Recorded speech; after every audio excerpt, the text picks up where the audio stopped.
Hi, this is George with the Homebrewer and Homebrewing Company in San Diego. Today I'm going to talk about hydrometers. The easiest way to talk about a hydrometer is to just explain that it measures the density of liquid. Right now I'm going to be measuring the density of some water that we stained green, but usually we'd be measuring the density of beer or wine or cider.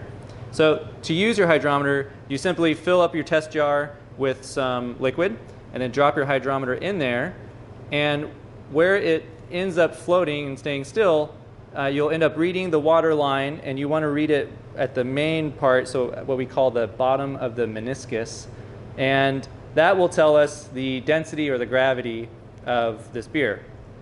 Now, if you don't have a test jar, your hydrometer may have come in a tube like this. You can definitely use that, that's fine.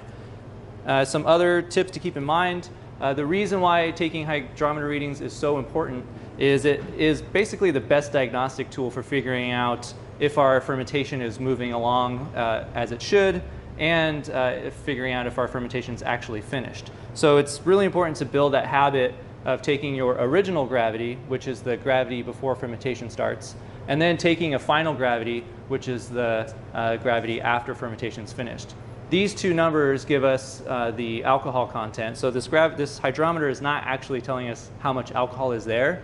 It tells us how much potential alcohol is there based on how much sugar or density there is, and then comparing that to how much sugar is left over after fermentation. So that's it on how to use hydrometers. For more little quick videos like this, be sure to like or subscribe, and we'll see you next time. Thanks.